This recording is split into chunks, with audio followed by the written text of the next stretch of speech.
mag-password po ako. So, ito po yung hinihingi ng ating system para po ma-revive ang ating password. So, dahil nakiin ko siya kanina, so uulitin ko na lang din po para makita nyo. 40, 51. So, make sure lang po tama yung ating red code na ilalagay. Username po pala, sorry. So, ito yung first account ko.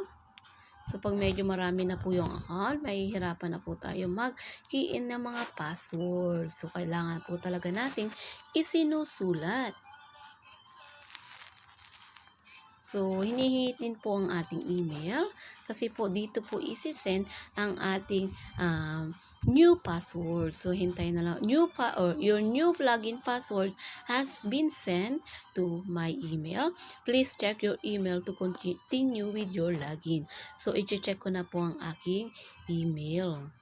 So, dahil nga po, nandito naman naka-open naman po ang aking email dito sa yan po account login.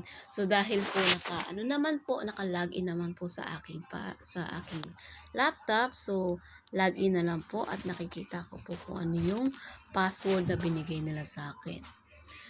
So ang password is may bago po is 9 small e 77 e 4 D, sorry po, yung mata ko malabo na. So, yan po ang binigay ng ating system. So, nalagin ko po uli, hindi po ba? So, paano po ba palitan? Siyempre, mahihirapan po tayo kung yung number na yan.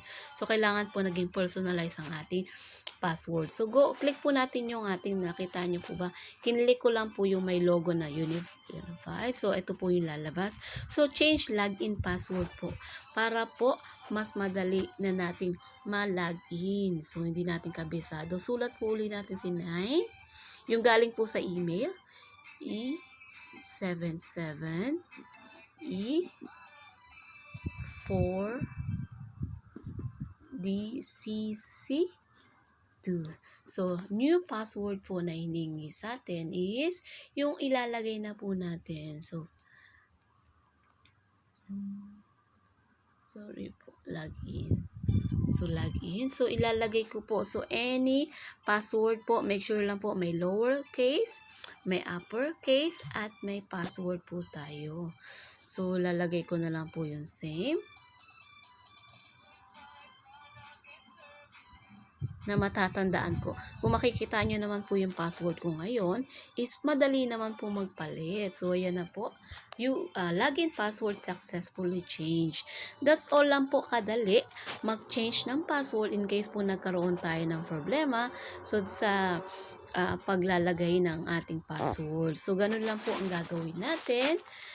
Di pa po, na-change na po natin yung password natin. So, let's say lang po para makita nyo rin. So, nag-log out po ako. Login po uli ako para makita nyo na nag-successful na po yung pag-change natin ng password. So, lagay po uli. So, later po, after neto, is papalitan ko na rin po yung password para po hindi nyo sabihin na yan po. Napalitan ko agad ng password ng ganun lang po. That's all lang po at sana po nakatulong sa lahat ng bagong member. Yun lang po for today. By the way, I'm Annabelle Politomi, the proud independent distributor of Unified Product and Services. Thank you po and good morning.